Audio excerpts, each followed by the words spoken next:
Hey everyone, this is Ollie and Nina from Calm Journey Therapy.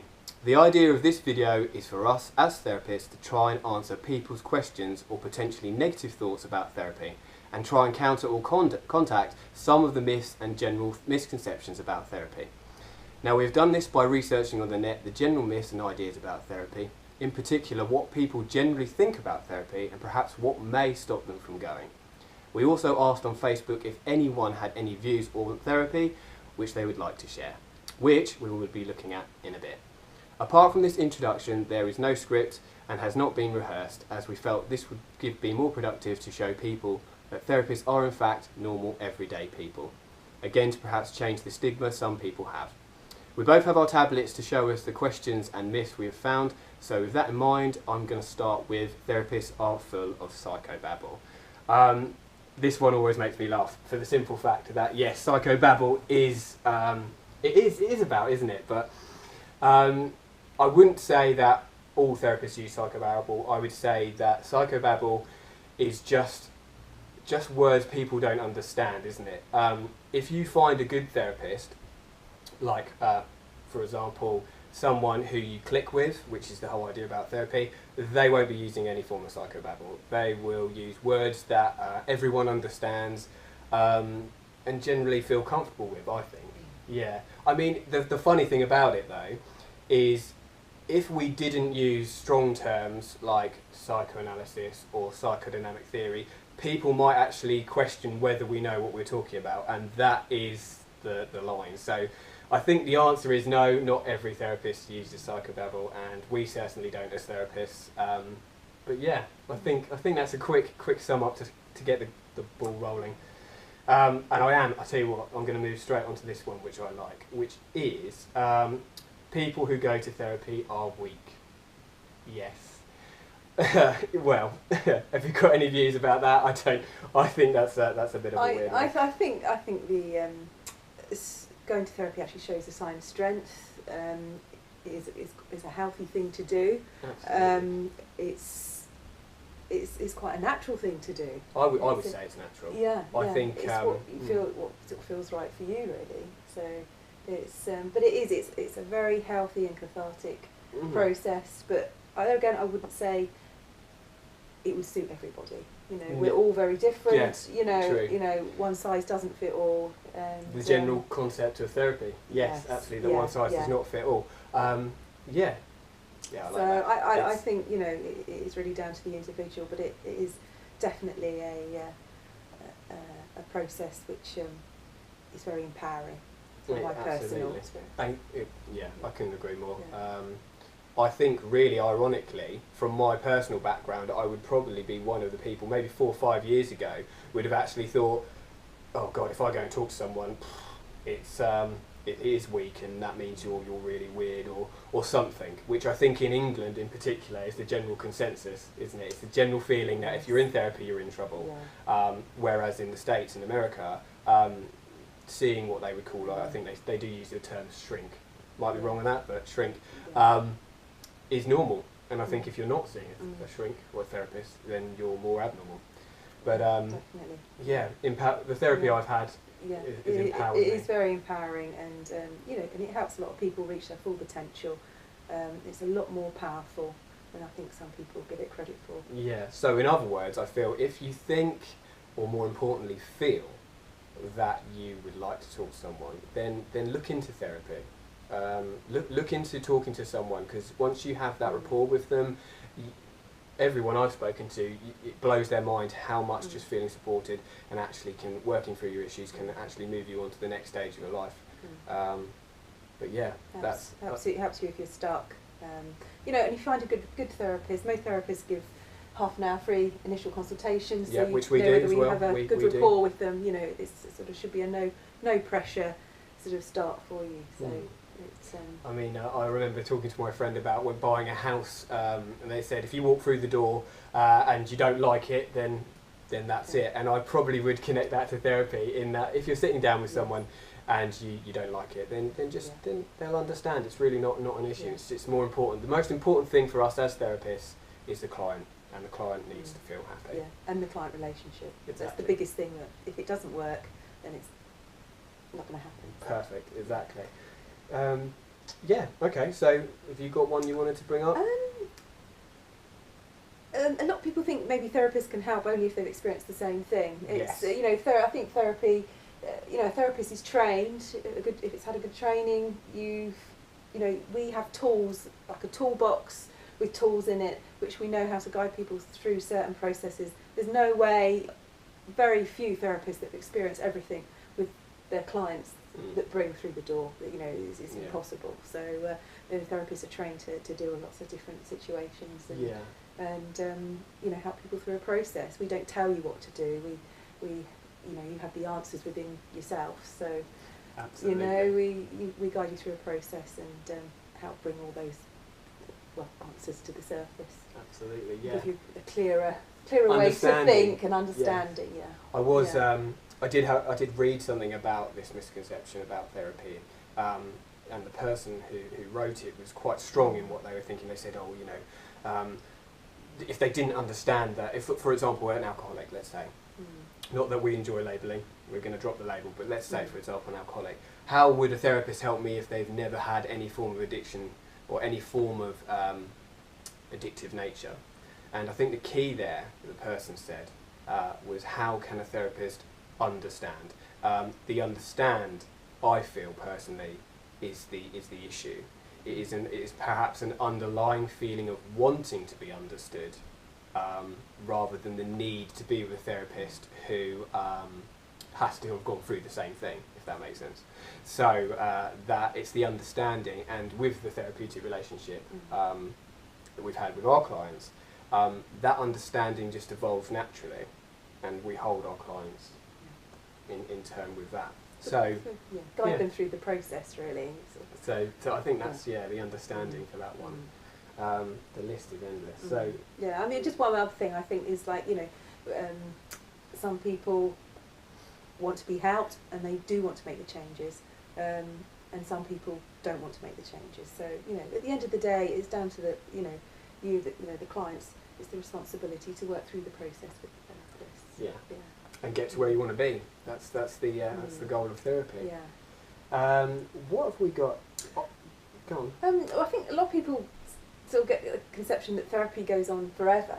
You know, again, back to sort of speaking earlier, I think, you know, therapy will suit some people. Some people will never step through a therapist's door. No. You know, they just wouldn't. So, you know, I think with the fact that therapy goes on forever, not necessarily. It's down to the client, to make that decision, and you know when to stop, or maybe dip in and out as and when you need it.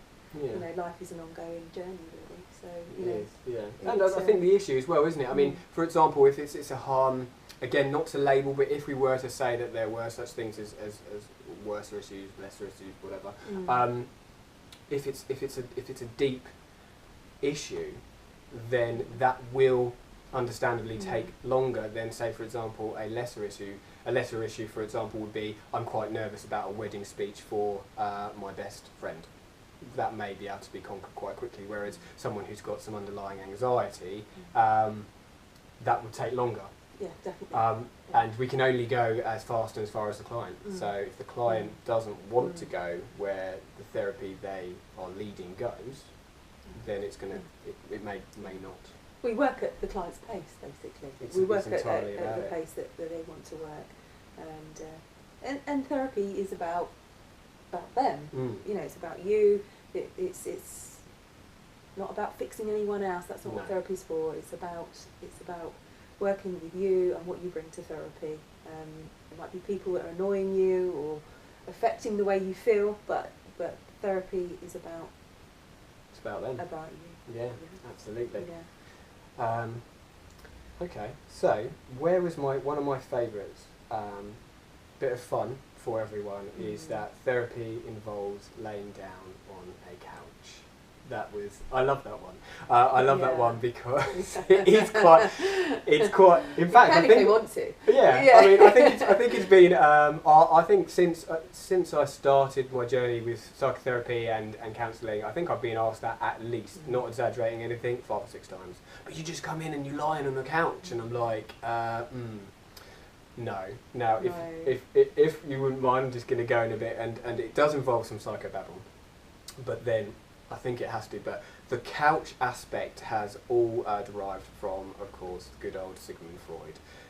Sigmund Freud, who started psychoanalysis, one of the first kind of proper therapies, if that's the word you can use, insisted on all his clients actually lying on the couch, not even looking at him. He wasn't allowed to look at them, and their client wasn't allowed to look at them, because he felt that by doing so it would actually interfere with the client's subconscious or unconscious mind. And so lying on the couch was definitely something that they did.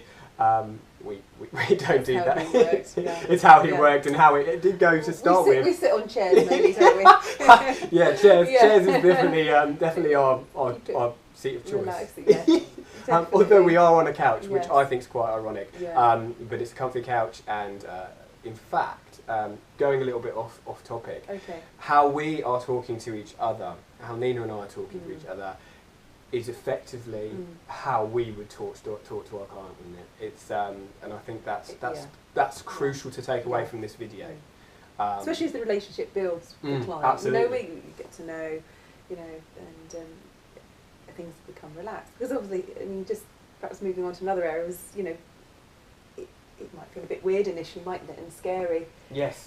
So. Well, yeah. But that as the walls break down, it. Do you think therapy? How was your first therapy? I was nervous when I first went, definitely, because I didn't know what to expect. But I was instantly put at ease by a very good therapist. So, and I just knew it was the right thing to do. It just felt right. Perfect. So, and haven't sort of looked back really. I think Very empowering process. I'm just trying to recollect. My first therapy encounter's probably not the right word, but it doesn't matter, was when I was 21. So good, nearly good 10 years ago. Worked out how old I am now. And I was really, really nervous, and I don't know actually. Thinking about it, there was an element of should I be doing this? But as soon as after the second or third session, I knew it was good therapist, and it built forward and. The mental strength it builds, it's support. Yeah, you just don't feel so alone through the process, and there's no really odd techniques with it, is there? Oh no, I found that one that jumped out. You might feel, some therapists work in their own style, but at the end of the day, it's just sort of good common sense, really. Well, I think the odd techniques has definitely filtered through from, again, I'm not trying to name drop him too much, but it is Freud and people's misconceptions about it. And the misconception is that we do some really strange things. Perhaps hypnosis kind of crosses over that, but hypnosis is a very, very strong tool, and it can be utilised in a very, very positive way. As well as a technique called emotional freedom technique, or EFT, very cool technique, something we can offer at Calm Journey as well. But no, I wouldn't really say they're odd. No, just talking. Just talking. It'll feel very normal once you're part of it. Yeah.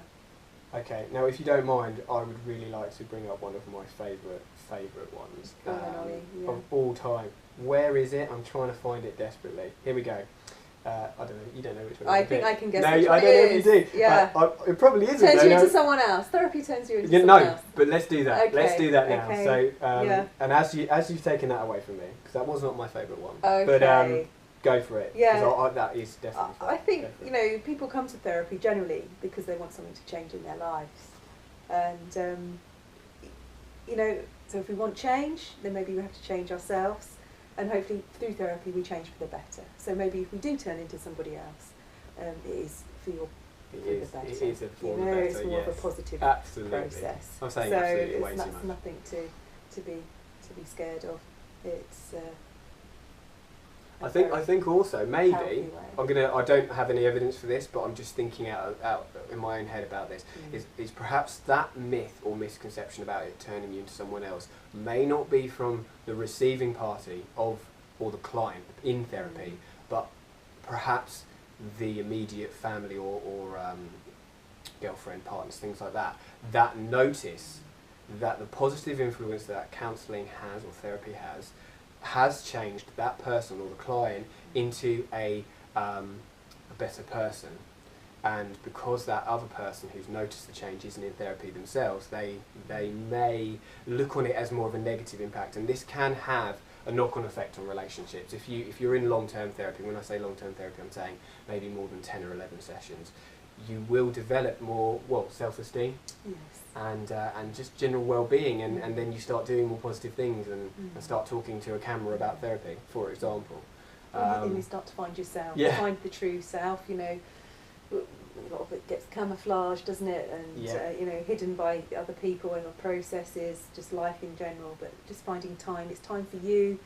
It's just your time for yourself to say what you want to say and not be judged or criticised. It's a completely neutral base sounding board. Which is What a you very want to good strapline for say. therapy. Yeah. Yeah. So I'm gonna just cut in there now. Get my own back a bit with. So what I was gonna what I was gonna read was Misconception or Myth, which is a psychologist will just blame all your problems on your parents or your childhood experiences. This one probably is way too much to go into because it will be boring, and I don't want to do that to anyone who's watching this. But it is a minefield. Lots of therapists will say, no, it's not, but I'd say more than others would say it's not about blaming your parents, because your parents have always done the best that they knew They've done how. what they've known. There's no handbook, there's nothing like that. But, and there is a but, which my own therapist says I'm not allowed to use, but it does have a profound influence on you. Your parents, everything you do, as soon as you're born, every aspect that you're witnessing, looking at, you are absorbing like these cameras. They are capturing absolutely every detail and facet of the individual. And or do I mean individual? No, I do. Absolutely everything they're seeing. And the behaviours, the good and the bad, or maybe not bad, just maybe slightly negative, are imprinted, for want of a better word, on your psyche, your subconscious, whatever you want to call it, and that will affect you in later life. It is a blueprint of, you know, coming it is a blueprint through. They are part of you. Do we blame parents? Absolutely not. I've never blamed a parent. I have said that perhaps you have learnt a behaviour from a parent, but that behaviour may be positive or negative, and it can be reframed and changed and all sorts. It can do all sorts of things. I think what we're responsible for is our own behaviour and changing negative behaviours into positive behaviours. Definitely. From what we've learned. I mean, the first step obviously is becoming aware of that. You know, sometimes we're not even aware of what we're doing or where most of the time. these behaviours and patterns come from. So, and once we become aware of why we're doing them and what triggers them, that's when we can step in and change it for the better. And that's it. So Yeah. that didn't take as long as I thought it would, but it is definitely something. And of course, if you did have any questions for us, you're more than welcome to just visit our website and email us directly, or you can start our blog. It's totally up to you. Sometimes people are a bit shy to actually approach, which we totally understand. So we've tried to govern our website to give you every opportunity to ask us questions in a completely private, confidential way to alleviate any pressure. And that way, maybe that may turn into you going to therapy with us, or maybe even someone else. It doesn't matter who you go to. It's just important, if you want to go, that you get the help that you need. So that was one of my favourites. Have you got a favourite, or do you want to go into? No, I think.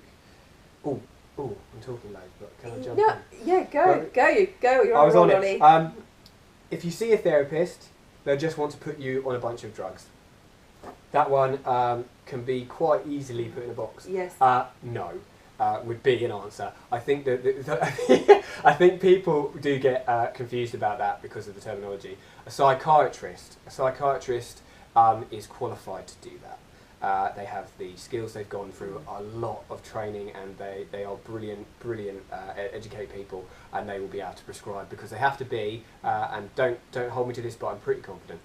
they have to be at a similar level to GPs, because they need to have an understanding of the drugs that they're subscribing or prescribing, and do that. So a therapist, counsellor, we are not going to be putting. We're not qualified. Drugs. We're not do, qualified no. to do that, and really No. sometimes drugs aren't the answer. Sometimes they are. Yeah. It depends, Mm. but I think the furthest that we would do, or I have been asked to do in the past, is to write to a GP and ask if there is anything that can be changed. But apart from that, no. The answer is no. A psychotherapist, unless overqualified, will never be putting you on any drugs. I mean, just one thing that I'd perhaps like to say with that is that if you are prescribed medication from the GP, therapy is an excellent support alongside that. Absolutely, and So to help you get back, you know, where you Absolutely. want to be. So, but we do not prescribe no, we don't. any medication. But that has triggered me off on something. Mm. In that Stephen Fry, and if I was honoured enough that Stephen Fry was watching this video, I hope I'm getting the quote right. But Stephen Fry said that the best way to combat any form of mental illness is actually with drugs and therapy. That's not to say they don't work on their own individually, because of course they do. But the ultimate helping kind of fix is if you're in that way, it's drugs and therapy. So that's just a bit of Stephen Fry. I dropped Stephen Fry in there somewhere.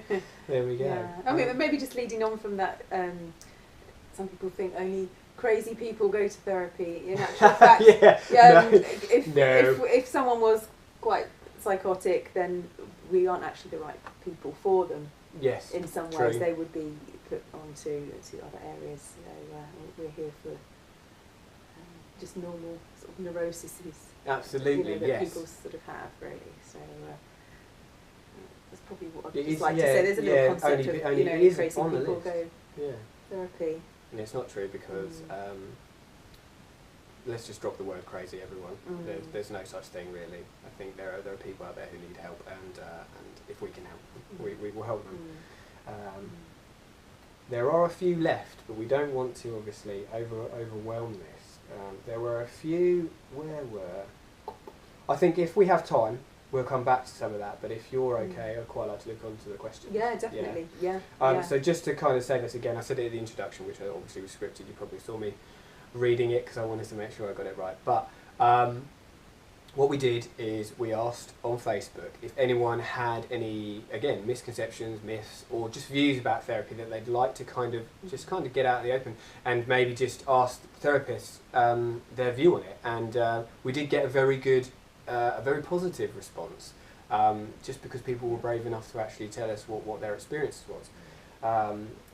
So, do you want me to go first? Because I don't know about the... I mean, I'm just sort of following on from that. There's a lot more people out there that have had therapy than we ever think. You know, it's quite a personal process, and there's probably people that are having therapy that you probably wouldn't even think they would be having. So, you know, it is a normal and natural process, which a lot of people experience and have very positive results from.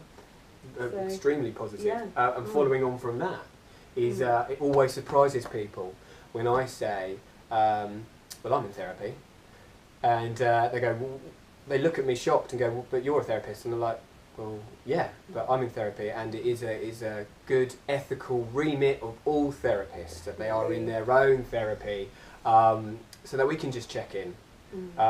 So this we're all human, aren't we? Yeah, We're all human the line of the video, we are all human. This perfect, that should have been a myth on here. Perfect lives, you know, you've got your life sorted out. No. We encounter lives, our lives, encounter absolutely everything. Everyone else does. Oh dear. Yeah. Okay, so questions and views. Now, I wanted to read this one because the person who said this actually private messaged me on Facebook, which I thought was very brave because it felt more close to their heart. And it reads, I don't think it's an urban myth, but there's a fear with any career, such as emergency services, doctors, lawyers, and even pilots, that it might have to be disclosed on medical records, and as such, might affect their employment. Now, I think what they're saying is if you're in therapy, will that have to influence, or, be told in in a new job that you're taking on a career. Now, I need to state, because this is going on the net, that we don't have any real evidence when it comes to this for higher ranking jobs, because, of course, say, for example, MI5, MI6, I'm pretty sure and confident you probably have to go through some form of psychological testing. But I'm not entirely confident that that would mean that just because, or if you suffered from a mental illness in the past, or just enrolled in therapy to get to know yourself better, would have any influence on your job role. Again, I can't say that for certain, but in the general rule, as in every other job apart from, say, for example, MI5, MI6, absolutely not. And we're not obligated to give any information or confidentiality agreement. Totally. Totally confidential. You know, if we were with anyone. If we were asked by an employer, we would not even acknowledge that we have a client of that name. It just wouldn't. Yeah. It just doesn't it's not work. It's private and totally confidential. So, I think just as we're talking about confidential, the only exceptions to the rule, which you would be told by any therapist, the only exceptions to the confidentiality agreement is if you were to express feelings of wanting to harm yourself or others. That is the only loophole in the confidentiality. Am I missing any? No, that is literally the only. Yeah. Of somebody else. But everything else, no. So yeah, what else have we got here? There is. People sometimes dismiss the counselling, you know, without thinking it through, you know, with a second thought, really, you know, believing that yes, it's a sign of weakness or mental health problems. You know, sometimes when these things go unchecked, yes, it can go and lead to mental health problems, but I think if you can take a step, nip it in the bud, something that will help you get back to where you think and you want to be, then it's not a sign of weakness. It is definitely not a sign of weakness. No, it's not not at a all. sign of weakness. So. Yeah, I like that. I'm just wondering whether or not. Have you got anything else you want to share, Ollie? I think I'll read this one out because this was actually on the Facebook wall, so they actually put this in other people could see, which I thought was again exceptionally brave. But it starts with, I would definitely go to a counsellor if I felt I needed extra help. And then it says, I had a bit of a breakdown about 13 years ago and pretty much didn't tell a soul. Just got on with it. For 3 months I just wasn't me, and it was the worst 3 months of my life. I must admit that a sterile white couch environment room would really put me off, so I wasn't sure what I would do. I didn't want to go to the doctors as I didn't want to be put on any drugs. Now, the first thing that I would jump at with that is suffering on your own for 3 months. I wouldn't think that's a good thing. There are loads of options, NHS, doctors, referral, things like that you would do. But no, I would say please, to anyone if you're in that position, get in touch with your local GP. Get on a list to see a free counsellor. They're brilliant guys and girls who will help you out there.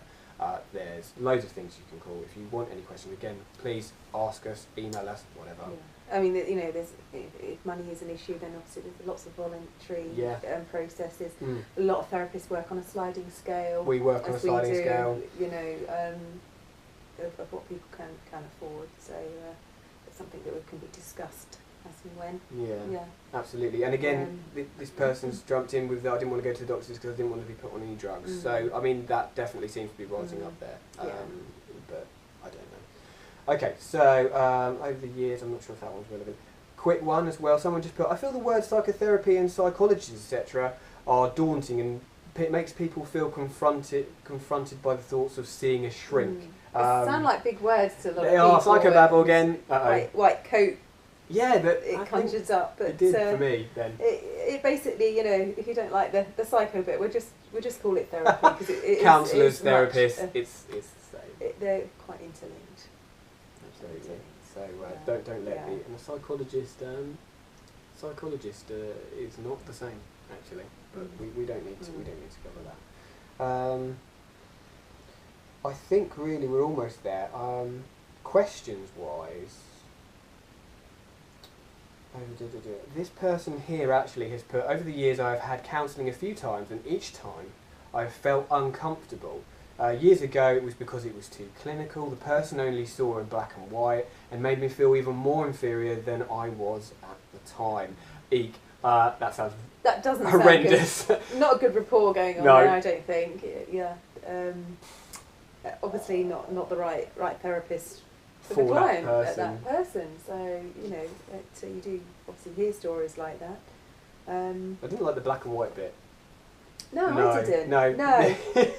Yeah. We're not black and white. In fact, I don't think we're not black and white. No, it's grey. The world is grey. It's not black and white. Absolute doesn't exist because the perspective of the person is what's important. If the person who wrote that would like to get in contact with me, you're more than welcome. And I hope you're doing well. I think really we're pretty much there. I mean, we've gone through a lot of this. Oh, I've got one I might just chuck in there because I think this actually is quite a general misconception. But is it a misconception? So yeah, we can finish off on one of the interesting ones. This is the myth. Therapists are all new-aged, warm, fuzzy types. You're good enough, you're smart enough, the cheerleader types. Now, we're not cheerleader culture in England, but I can presume that this is from America. It's interesting because I don't want to just go, no, we're not, because the irony is that if someone said to me I was warm and hot, fuzzy, I'd think that would be quite good. But I think if someone is too warm and fuzzy, you're going to do this, it's going to be great and it's too positive, applied at the wrong time, can actually do more harm than good, I think, or feel, perhaps. Are you a warm and fuzzy type? I think you might be a warm and fuzzy type. I like to think I'm a warm person, but obviously people experience people in different ways, and it's who they can work with, really. It's who the client can work with. I mean, obviously some people would like to speak to a male or female. Which we have both options at Calm Journey. Where you want to but I'm thinking now. I'm thinking because I am a soul. See, I'm borderlining warm and fuzzy here, and that's the worrying part. I have a worrying. It's not worrying. I have a deep feeling that everyone is born enough. You're always born enough. So I suppose I do fall into that. You are good enough. You are good enough. Would I say that to a client the first time? No, not at all. Because if you're not feeling good enough, you don't want to be told that you're good enough. You have to discover that. You have to discover that because, believe it or not, it is within. Yeah. It's within, and that's it. In fact, that's a perfect note to finish up on. So what I would say is thank you very much for taking the time to listen to us. Thank you. I've probably said it a few too many times, but if you do want to get in contact with us, please visit our website. Just email us. That's not an obligation. It's nothing. We just like to get involved with people who may need just a nudge, helping hand.